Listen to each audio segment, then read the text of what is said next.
Bonjour à toutes et à tous. Aujourd'hui, on se penche sur un texte qui fait pas mal réagir au Sénégal. C'est une tribune signée Eliman Abikan.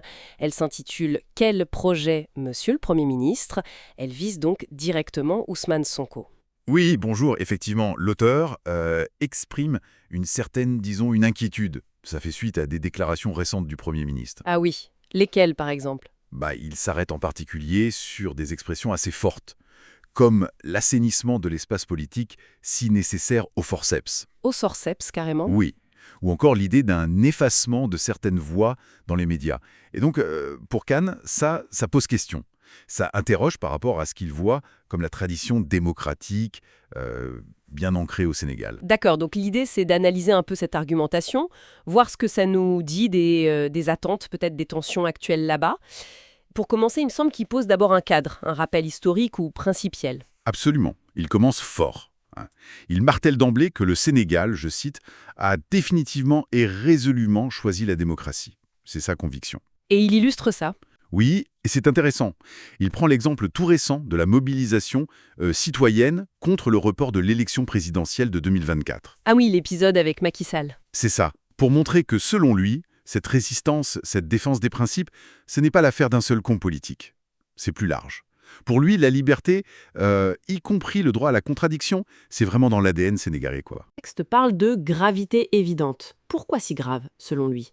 Justement, Keynes souligne que ce ne sont pas des mots en l'air. Ça vient de l'autorité suprême du gouvernement, quelqu'un qui a des pouvoirs très concrets, l'administration, les forces de l'ordre, une influence sur le parquet aussi. Donc le pouvoir de mettre en œuvre ces menaces, en quelque sorte. Voilà, c'est ça qui rend pour l'auteur ces idées d'assainissement ou d'effacement particulièrement préoccupantes. Et il ajoute aussi, pour appuyer son point, les critiques que M. Sonko a pu formuler par le passé envers certains juges, certaines institutions judiciaires. Je vois. Et face à ça, et à ce qu'il appelle un traumatisme politico-social collectif, il semble plaider pour l'apaisement, c'est ça? C'est tout à fait ça. Il met en garde contre les mécanismes revanchards, c'est son expression. Et ce qui est assez frappant, c'est qu'il appelle à un traitement collectif. Un traitement collectif, c'est-à-dire? Il ne sépare pas la justice et le dialogue. Au contraire, il demande une justice, oui, équitable, sérieuse, mais aussi des concertations, du dialogue.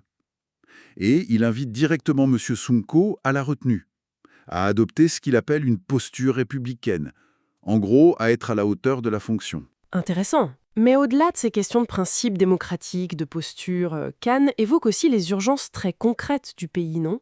Il y a un message du genre attention aux priorités. Exactement, c'est un point central de son texte. Il rappelle que le gouvernement est attendu au tournant, sur des chantiers qu'il juge absolument prioritaires, la souveraineté économique bien sûr, et puis ce grand projet de refondation de la République. La transformation systémique promise. Et le contexte économique joue un rôle dans son argumentaire.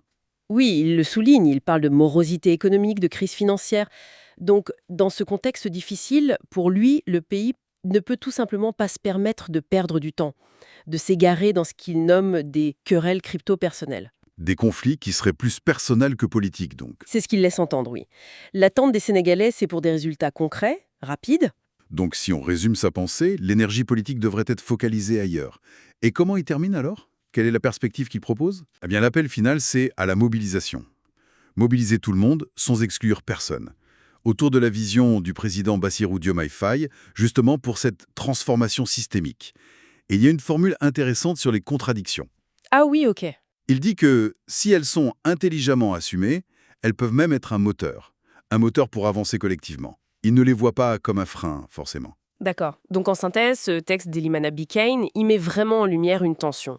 D'un côté, une rhétorique perçue comme dure, peut-être clivante, du nouveau Premier ministre, et de l'autre, un rappel fort aux traditions démocratiques sénégalaises, et puis à l'urgence des réformes socio-économiques qui, elles, demanderaient plutôt l'unité. C'est une excellente synthèse de la tribune de Keynes, oui. Et ça nous laisse avec une question importante pour la suite.